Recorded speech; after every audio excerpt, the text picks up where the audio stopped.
Coucou frères et sœurs, restez bénis et que la paix demeure sur vous. Donc, il n'y a pas de grand rôle spécial à jouer frères et sœurs. On n'a pas de rôle, comment dire, principaux pour jouer dans le film de Dieu. On n'est pas des acteurs vedettes, des étoiles. Et, euh, et on ne doit pas avoir là les fans qui, euh, qui sont là, qui admirent ce qu'on fait, ce qu'on est. Et on ne doit pas avoir d'admirateurs non plus, de personnes qui sont là pour admirer comment Dieu vous utilise, etc. En Christ, il n'y a pas de, de rôle qu'on doit envier, mais on a chacun d'entre nous un petit rôle. Et ce petit rôle, c'est simplement être à notre place, frères et sœurs. C'est pas on a à cause des médias, de la télé, d'internet, on peut voir que maintenant il existe des chrétiens stars, des chrétiens qui sont des stars, des chrétiens qui sont bien vus, des chrétiens qui comment dire, qui sont admirés, etc. Donc, du coup, on se dit que peut-être Dieu a un plan pour nous qui est similaire à celui-là. Et en fait, non, on se fait violence pour rien. Écoutez, moi, si je fais par exemple des vidéos, c'est pas pour être une star, pour être admiré. Au contraire, j'ai plutôt été écrasé que admiré. J'ai pas envie comment dire, de faire des vidéos pour qu'on m'admire, parce que j'ai rien pour être admiré de toute manière. Et non plus, je fais pas des vidéos pour que les personnes admirent ce que je fais. Et de toute manière, il n'y a rien de spécial, d'accord? Donc moi, si je fais des vidéos d'entrée, c'est simplement parce que je suis à ma place. Je dois faire ce que je dois faire. Et je tiens à vous dire, frères et sœurs, que si un jour, là maintenant, j'arrête de faire des vidéos, à un moment, le Seigneur me demandera d'arrêter, ça c'est certain. J'en suis plus que certain. Je mettrai ma main au feu qu'à un moment, ça va s'arrêter. Et pour moi, ça sera l'accomplissement d'une œuvre que le Seigneur m'aura demandé de faire.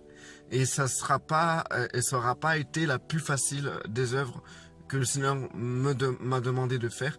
C'est une des œuvres les plus lourdes que j'ai pu faire et arrêter. Sera pour moi un accomplissement et un soulagement. Et si j'arrive à aller jusqu'au bout, eh ben, je remettrai ça au Seigneur. Et ça sera pour moi une joie d'avoir été jusqu'au bout et non pas une joie d'avoir fait des vidéos ou quoi que ce soit. Donc du coup, voilà, je disais que si maintenant j'arrête, ben les gens vont totalement m'oublier. Et ça, c'est le but ultime des choses. On ne doit pas être des personnages en Christ. On doit être simplement caché en Christ. Donc du coup, le plus souvent, les frères et sœurs sont perdus, sont paumés. Pourquoi? Parce qu'ils cherchent un rôle à jouer dans le corps du Christ. Et le problème, c'est que ils ont le choix d'une panoplie de rôles qu'on leur impose, comme dans la société, on a le choix d'une panoplie de métiers où on peut se réaliser. Et donc du coup, les frères et sœurs qui veulent un rôle, eh ben ils vont s'inspirer des grands, de ceux qu'on dit être des grands hommes de Dieu. Voilà. Donc, comment dire, des hommes de Dieu qui ont un impact comment dire, dans un pays, l'impact dans une région, des hommes de Dieu que tout le monde parle comme des hommes et des femmes de prière, qu'ils ont intercédé, qu'ils ont créé des réveils, des hommes de Dieu qui vont dans la rue, qui prient, les malades sont guéris, les gens ils marchent, les handicapés ils marchent. C'est des gens, en fait, le problème qu'on peut retrouver dans ce genre de panoplie de réalisation chrétienne, ben c'est qu'en réalité, les frères et sœurs sont amenés à croire que quand Dieu va se réaliser en eux, lorsqu'ils vont commencer à faire les œuvres que Dieu leur a demandé de faire, il y aura un impact et on va parler d'eux. Frères et sœurs, j'ai un conseil à vous donner. Moins on parle de vous, mieux c'est. Je peux vous le dire. Moins on parle de vous, mieux c'est. Je vous lance le défi. Rien que moi qui fais des vidéos, j'ai pas beaucoup de personnes qui me suivent. Allez voir les commentaires qu'on retrouve sous mes vidéos. Je pense que déjà, il y en a qui craquent pour juste une petite réflexion ou une petite reproche. Ben là, portez le poids des insultes qui m'ont été portées. Et vous allez voir que franchement, il n'y a pas de gloire, quoi. Il n'y a pas de gloire comment dire, il n'y a pas de gloire de ce que le Seigneur te demande de faire et que ce que tu dois faire, ça va toucher plusieurs personnes, plusieurs frères, plusieurs sœurs, et ça va aussi toucher quelques personnes dans le monde. Donc du coup, il faut savoir que le fait d'avoir un impact autour de nous, c'est souvent recevoir des coups, frères et sœurs. Et ça vaut vraiment pas la peine. Vous savez où j'en suis, vous allez dire, je parle de moi, mais je trouve pas...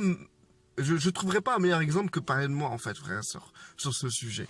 Vous savez, comment dire, j'en suis arrivé à quel point, je vais vous dire, ben, au point où je suis pressé d'arriver au bout de cette œuvre et de la clôturer définitivement. Je souhaiterais, frères et sœurs, je souhaiterais d'être maintenant, aujourd'hui. Avant, c'était pas le cas. Avant, c'est vrai que j'étais jeune et fougueux. Et je voulais faire des tas de choses pour le Seigneur. Et ça me rendait malade de pas réussir à faire des tas de choses pour le Seigneur. Et je comprends les frères et sœurs qui sont dans la tristesse, qui savent pas quoi trop faire pour le Seigneur. Ils veulent faire des choses, ils brûlent en eux, ça brûle, mais ils savent pas quoi faire. Et ce qu'ils font, ben, ça n'a pas trop d'impact. Donc, ça les décourage. Et du coup, ils rentrent dans un cercle vicieux où ils commencent à devenir dépressifs. Ben, écoutez, frères et sœurs, moi j'étais pareil. Quand j'ai commencé à faire mes vidéos, quand j'ai commencé à faire des trucs sur Facebook et tout, il n'y avait pas beaucoup d'impact, je tiens à vous le dire, hein, c'était vraiment très minime. Et le peu d'impact que j'avais, ben, je trouvais ça très intéressant. Jamais j'aurais pensé d'avoir eu un impact comme j'ai là aujourd'hui. C'est pas énorme, mais c'est beaucoup plus que ce que j'avais au début. Et donc du coup, jamais j'aurais imaginé ça. Et jamais j'aurais su la difficulté des coups que j'allais recevoir en sachant que plus j'évoluais, plus je recevais des coups. Et ça, je le savais pas. Je le savais absolument pas.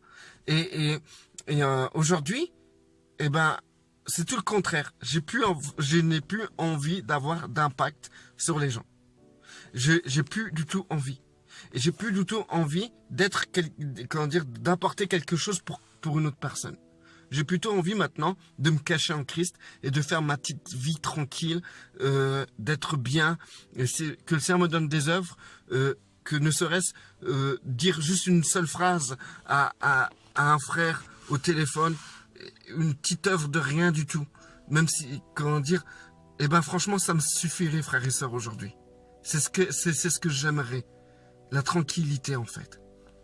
Ne plus être jugé pour un oui, pour un non, mal compris, être tout le temps vouloir, comment dire, les gens veulent tout le temps te défoncer, que ça soit verbalement, avec la Bible, par rapport aux vidéos, ils vont trouver des défauts même physiques. Il y a des gens qui m'ont reproché tous mes fautes d'orthographe verbales. Donc du coup, en vérité,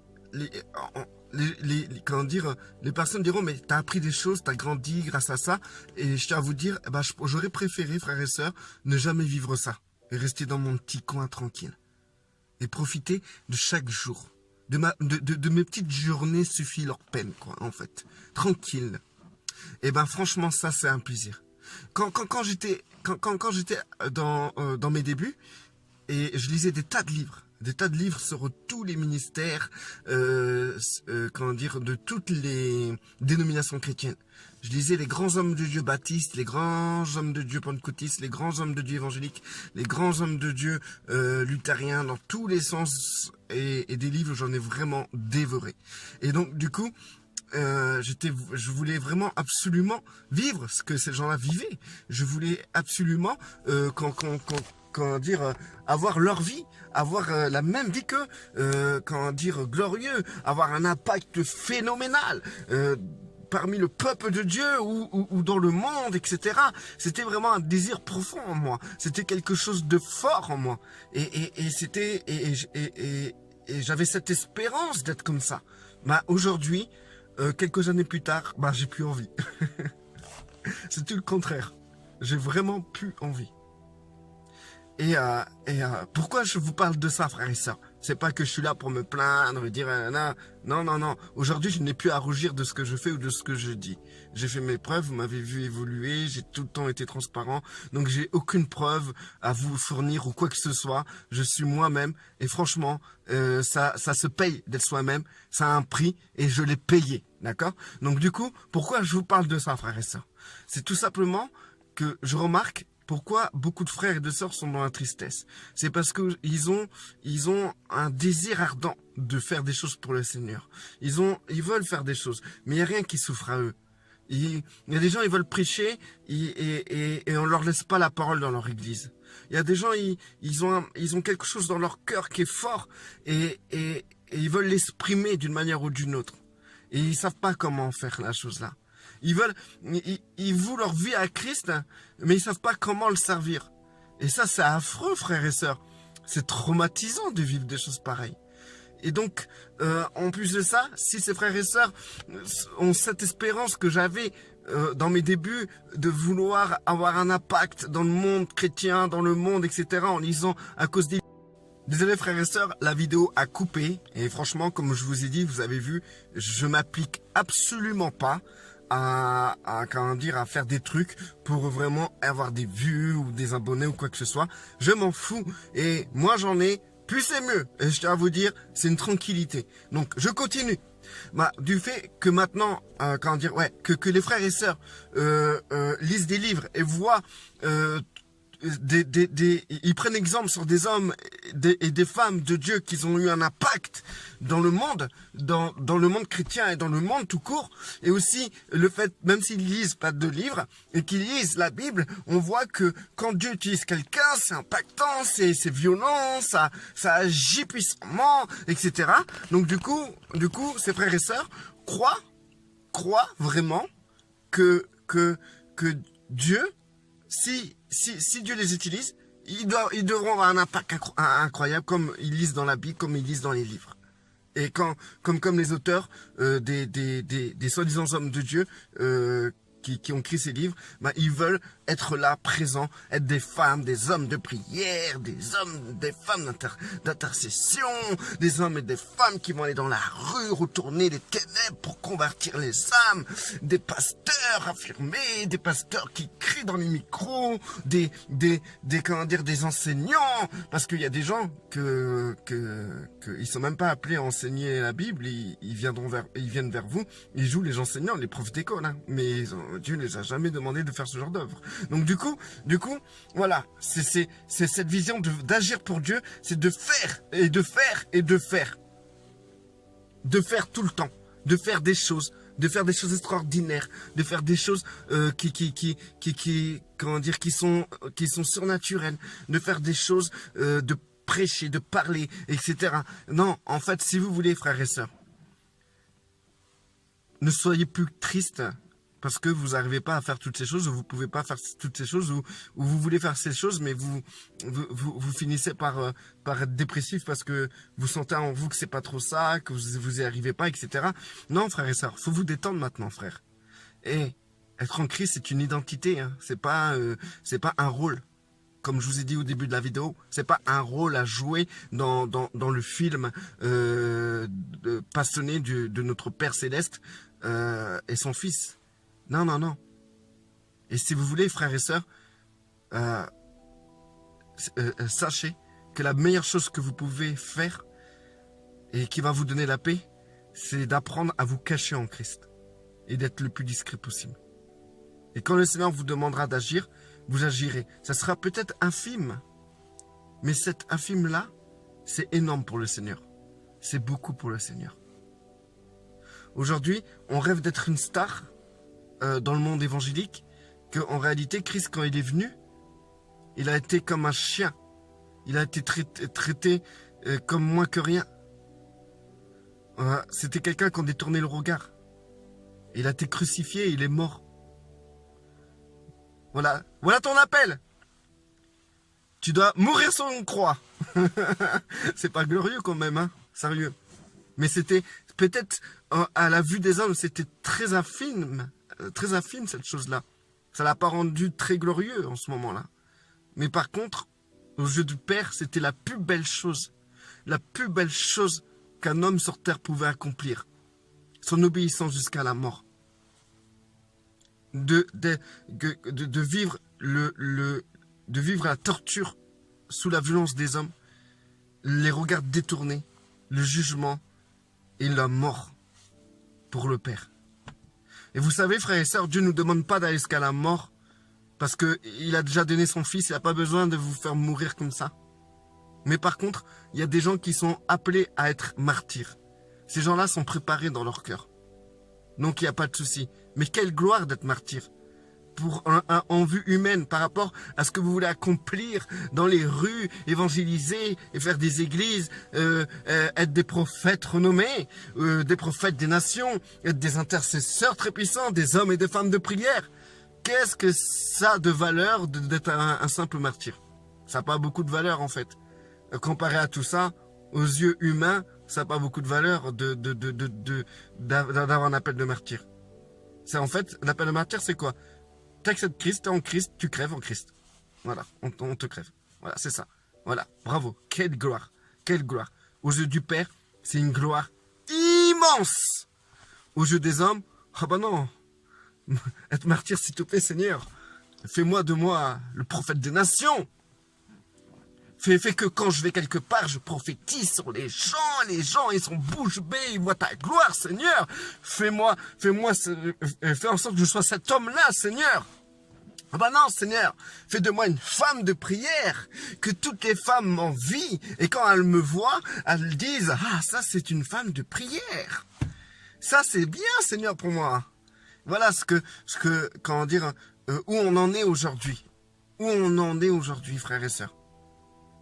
Et moi, je vais vous dire, frères et sœurs, celui qui cherche à ne plus être et à se cacher en Christ, se cacher, se faire le plus petit possible, c'est pas très glorieux aux yeux des hommes, ça. Tu es très discret, tu es le plus petit possible, personne ne te remarque, on détourne notre regard lorsque tu as commencé à parler de Dieu. On va te prendre pour un petit moins que rien parce que toi, tu n'as pas la Bible dans la main et tu enseignes pas comme un bon théologien africain qui a fait ses études en France. Tu seras moins que rien dans le monde évangélique, dans le monde pentecôtiste, etc. Mais pourtant, aux yeux de Dieu, aux yeux du Père, tu seras énorme. Énorme. Et pour être énorme aux yeux du Père, frères et sœurs, on n'a pas besoin de faire des choses grandioses. On n'a pas besoin d'attirer les regards. On n'a pas besoin de faire en sorte de prier pour tous les malades, pour que les gens voient que tu as l'onction de Dieu sur toi. Tu n'as pas besoin de crier dans un micro pour dire que tu as la puissance du Saint-Esprit dans ta bouche, dans ta voix, et tu transperces les cœurs. Mais en fait, en vérité, tu transperces juste le tampon des gens. T'as pas besoin d'être je sais pas quoi, frères et sœurs, juste pour que les hommes puissent voir que t'es un homme ou une femme de Dieu. Sous les yeux du Père, t'as juste besoin d'une chose, frères et sœurs. Vous avez juste besoin d'une chose, frères et sœurs. C'est de vous cacher en Christ et être le plus discret possible. Le plus calme, le plus posé. J'ai hâte, frères et sœurs, de quitter les écrans pour me cacher. J'ai hâte de me cacher. Ah là là, franchement. Parce que c'est la plus belle chose aujourd'hui pour moi. Avant janvier, je voulais être un homme ou une femme de Dieu, digne de la version humaine de ce qu'on conçoit dans le corps du Christ. Je voulais être cela, frères et sœurs. Aujourd'hui, franchement, c'est tout le contraire. Je veux juste une chose. La paix, la tranquillité, le calme. Me cacher en Christ. C'est tout. C'est ce que je désire. C'est la meilleure chose pour moi. C'est le summum que je veux atteindre. Et peut-être, ce jour quand j'atteindrai ça, il y aura un autre summum. Encore plus glorieux et magnifique. Car notre Dieu est illimité. Alors si tu es triste, frère, ou mon frère ou ma soeur, si tu es triste, c'est peut-être parce que tu veux être ce que Dieu en a rien à foutre que tu sois. Tout simplement. Parce que ce que tu veux être, c'est seulement ce que les hommes peuvent admirer. Mais sois la plus petite possible dans le royaume de Dieu. Ça sera déjà pas mal. Ça sera magnifique. Ça sera glorieux pour le regard du Père. Peut-être pour les hommes, c'est rien. Mais pour le Père, c'est énorme. Donc, si t'es pas appelé à être martyr, bah, t'es sûrement appelé à être tranquille, être dans le calme et dans la paix. Et dans le repos de notre Seigneur. C'est déjà pas mal, frères et sœurs. Hein? Pour les hommes, non, ils veulent l'action. Ils veulent de l'action, ils veulent exploser de partout. Ils veulent, ça crie, ça vole, ça prie, ça intercède, ça brûle, je sais pas qu'est-ce que ça fait, mais ça fait tout plein de choses, les hommes. Mais en tout cas, frères et sœurs, je connais très peu de personnes qui est dans le calme, la tranquillité et dans le repos de notre Seigneur. Je connais très peu de personnes. Ce que je vois, moi, c'est des gens excités. C'est tout. Restez bénis, frères et sœurs. Que la paix demeure sur vous, reste sur vous. Et soyez forts. Et si vous avez le dos courbé, au nom de Yeshua, que votre dos se redresse.